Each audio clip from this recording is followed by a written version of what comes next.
को आप निभाते रहिए, ईश्वर आपकी मदद करेगा।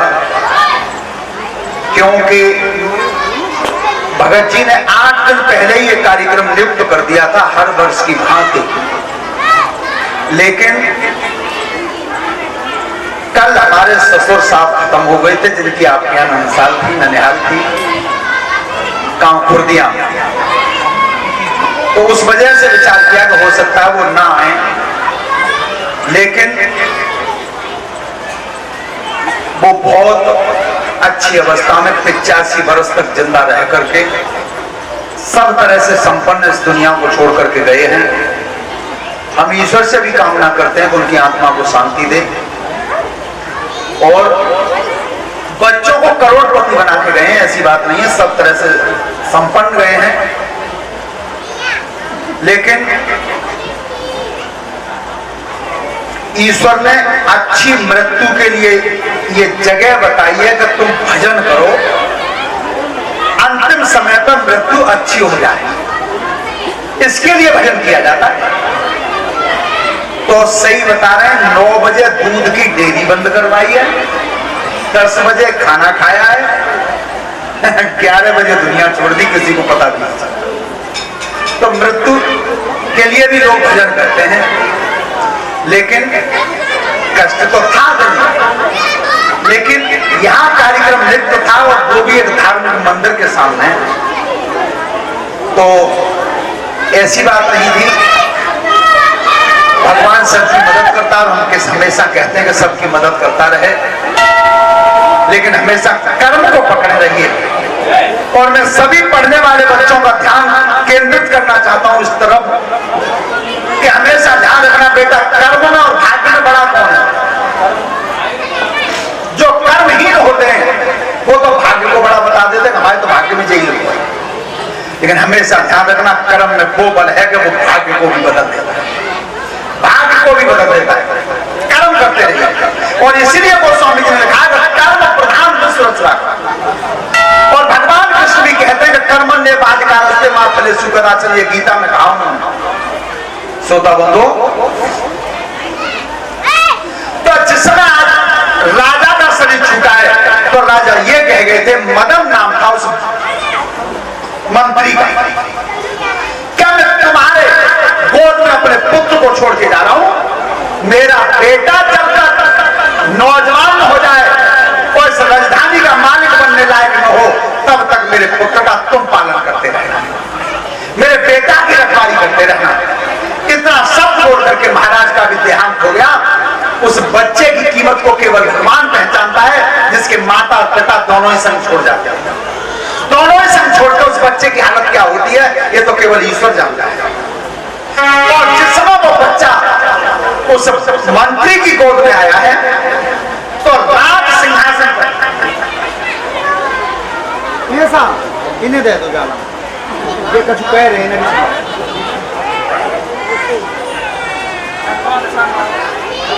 और ये 10 रुपए वैशाल की तरफ से धन्यवाद। हेलो, ध्यान रखना, उस बच्चे को जब गोद में दे दिया था, तो अब राज सिंहासन पर वो मंत्री बैठा था। लेकिन श्रोता बंधु ध्यान दें, उस मंत्री के पुत्र का नाम था मदन। तो एक गोद में मदन बैठा, एक में बैठा चंद्रहास, दोनों ही बैठे थे गोद में। लेकिन देवर्षि नारद बता रहे हैं, कन्हैया सुनिए, उस दिन मैं आया था उस राजसभा में, तो मंत्री सिंहासन पर विराजमान था। तो मंत्री ने एक शब्द पूछा था मुझे कि ये दोनों बेटा बैठे हैं गोद में, इनमें राजा कौन सा बनेगा और इनमें मंत्री कौन सा बनेगा? ये प्रश्न किया था उस मंत्री ने, जिसके उदर में कपट भावना पैदा हो रही थी, और उस राज सिंहासन का मालिक को अपने बेटा को चाहता था। लेकिन चंद्रहास बाली अवस्था में गोद में बैठा है, अब वो मंत्री को ही अपना बाप समझता था। श्रोता बंधु, तो देवर्षि नारद ने जवाब दिया था, महाराज सुनिए, जो गद्दी का मालिक मंत्री बैठा था उससे कहा था नारद जी ने, क्या तुम मुखते पूछ रहे और बनने धर्म के राजा है।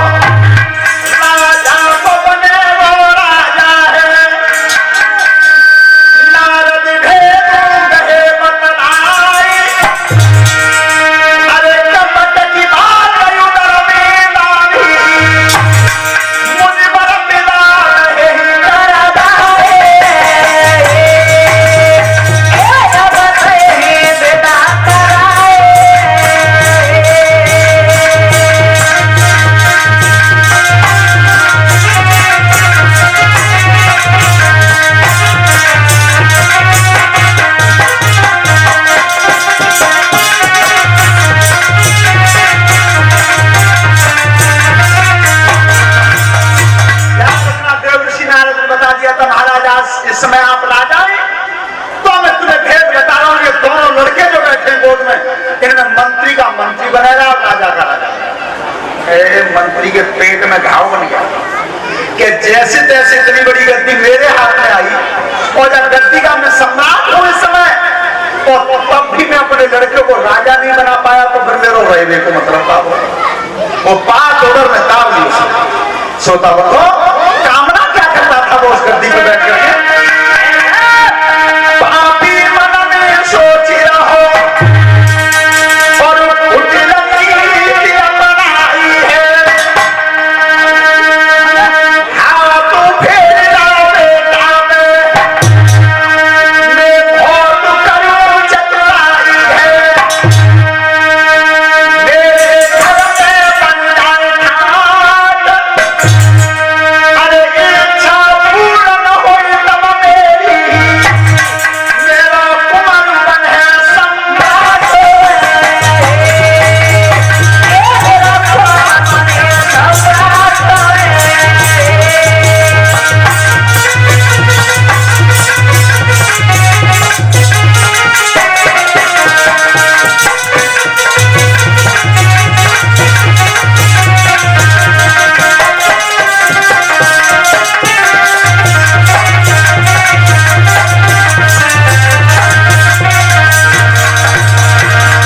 ध्यान रखना, उस पापी ने भेद अपने दिल में रख लिया क्या मैं अपने पुत्र को राजा बना के रखूंगा, और राजा का जो लड़का है उसे वो मंत्री बनाना चाहता था।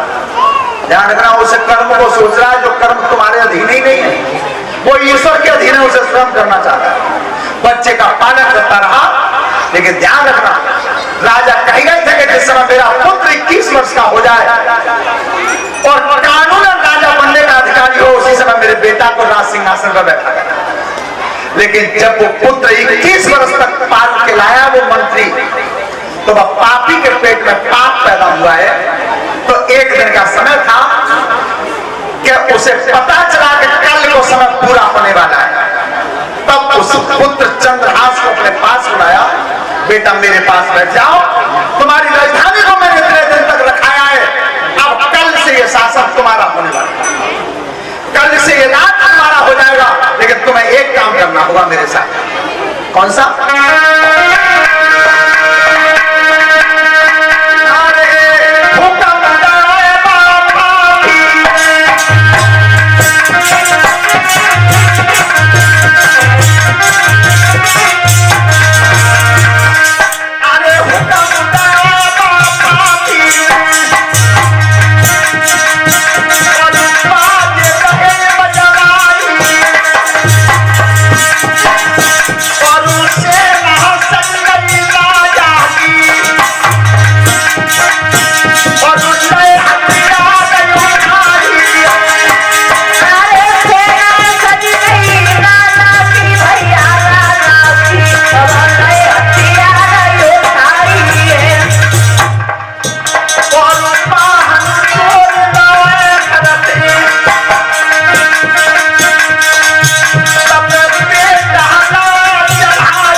तो वो चंद्रहास का मंत्री से पिता कहने लगा था, जैसे आप मेरे पिता का राज दिखाने चल रहे तो मैं चलता हूं, समझ। और वो पापी क्या कर रहा है?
वो मंत्री पापी कपट का भाव लेकर के और चंद्रहास को लेकर के चल दिया।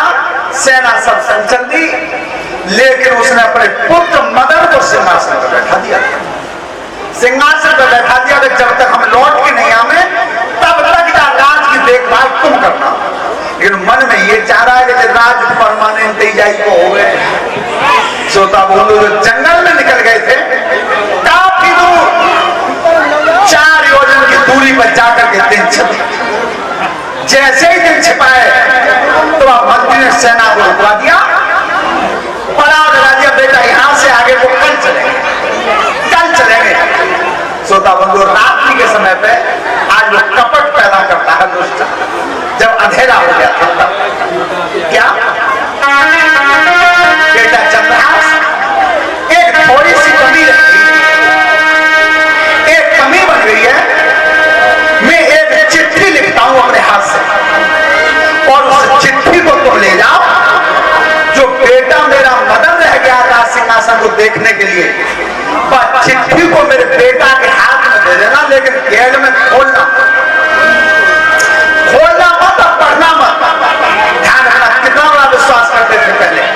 जो बात कही थी उस बात को निभाना और वचन को पूरा करना, ये उस समय की बात थी, आज नहीं। आपको सबसे ज्यादा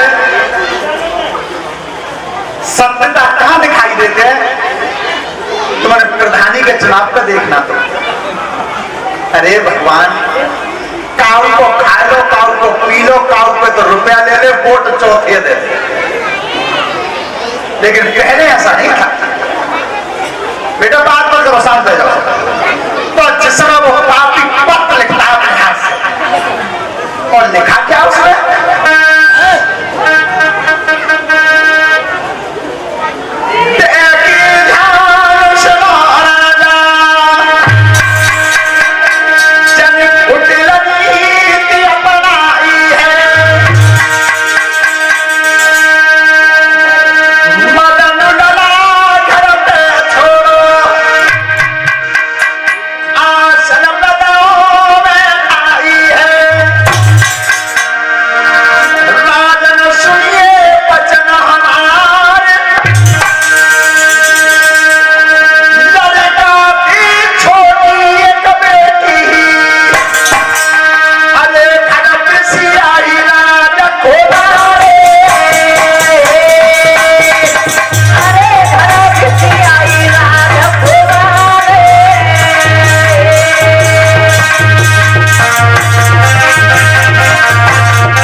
सभी बेटियां ध्यान से सुने, पढ़ने वाले बच्चे ध्यान से सुने। एक चीज आज मैं तुम्हें वो बता के जाऊंगा, उसे बेटा अगर तुम अपने साथ नहीं रखोगी तो विद्या तुम्हारे पास से हट जाएगी।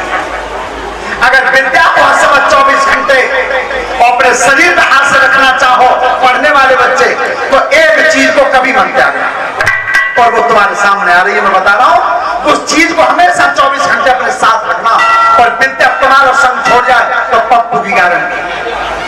पर रखना क्या, उसे ध्यान से सुनो।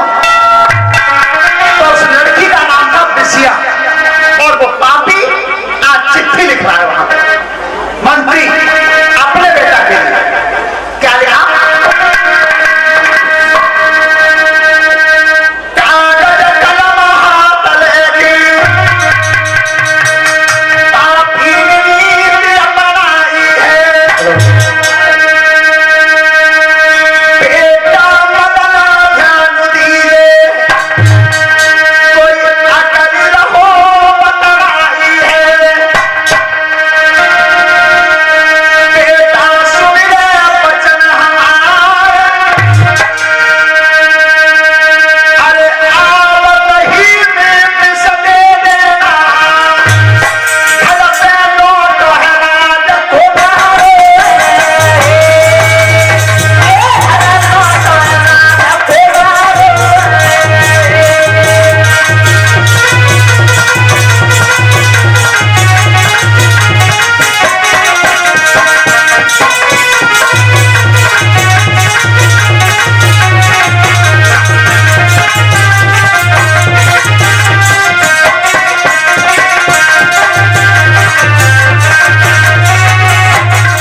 मैंने थोड़ी देर पहले भी बताया था अपने सभी बच्चों के लिए, मैं बेटा जीवन में बीड़ी गुटखा सिगरेट शराब का इस्तेमाल मत करना।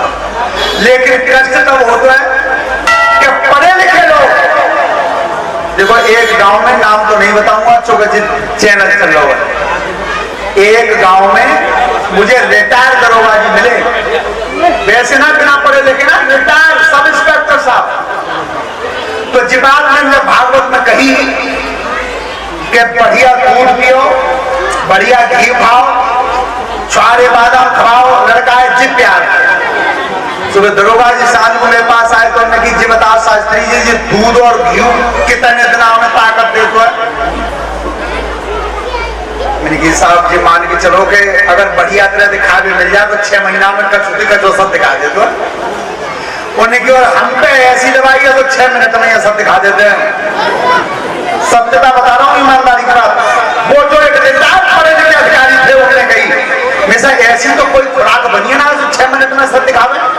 उन्होंने की 6 मिनट में कैसे? बढ़िया भाव आधा ले लो 8 PM को, और तुम्हारे दूध और बादाम दिखाएंगे 6 साल में असर और 6 महीना में असर, और 6 मिनट में ना दिखावे तो भी गारंटी है। अरे मैंने कहा क्षमा करियो जी, हमारे तो मैंने की लेखा जोखा में है, तो मैं ऐसा बच्चों से ध्यान करता हूँ मैं कि बेटा इन चीजों पर ध्यान मन दे दियो, मत कोई कहीं भी करे करने के 2 मिनट में। हाँ जा पे कभी मन ध्यान देना, बढ़िया खाने पर बढ़िया भोजन। और सुनो एक बात बताऊं, अगर अच्छी लगे तो जितने भी बच्चे यहाँ बैठे हैं वो ताली बजाएंगे तीसरी बार। अच्छी बात बता रहा हूं सैद्धांतिक वैदांतिक नीति के अनुसार, ध्यान से सुने। तुम अपना भोजन खाते हो, विचार करो, और हम अपना भोजन खाते हैं। इसे प्रकृति कहते हैं।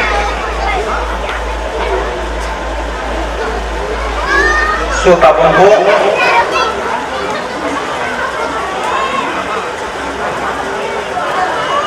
सॉरी गलती हुई, ध्यान से सुने। दूसरे का भोजन छीन करके हम खाते हैं, इसे विकृति कहते हैं। और तुमने अपना भोजन खाया और हमने अपना भोजन खाया, इसे प्रकृति कहते हैं। अब की बार अच्छी लगे तब ताली बजाना। सामने वाले ने अगर भोजन खाया या नहीं खाया, इसे पूछ करके हम खाना खाते हैं, इसे मेरे भारत की संस्कृति कहते हैं। हमेशा ध्यान रखो, पहले अंतर कौन सा था? ऐसा घर स्वर्ग कहा जाता था कि जब सामने वाले 2 जने बैठे थे तो उनकी जी कही जाती कि चलो भाई साहब घर में खाना खाए, उनकी कही जाती कि खाना खा लो, चलो संग तुम। और आज सोच जी बन गई है, बाहर खाने पर बैठे 4 जने तो जी मन में विचार कर रहे हैं कि जी काखन उठ के जाए तब हम अपनी रोटी खावे। ये पहले नहीं था ऐसा। पहले तो 4 जने बैठे तो 4 ही थाली आ गई, 4 थाली ना ये कौन आएगी, 4 रोटियां तो एक भाई में दिखाई नहीं। लेकिन आज ये विचार करते हैं कि जो उठ भैया बैठ भैया का करने को उठ जाए तब हम अपनी रोटी, ऐसा पहले नहीं था। श्रोता बंधु, तो जिस समय आज वो काफी ने चिट्ठी लिखी है, बेटा मदन इस राजकुमार चंद्रहास को मैं तेरे पास भेज रहा हूं, इस राजकुमार को आते ही आते विष दे दे। वो चिट्ठी लेकर के चल गया वो हाथ में, और चिट्ठी साफ आमना सामने। श्रोता बंधु,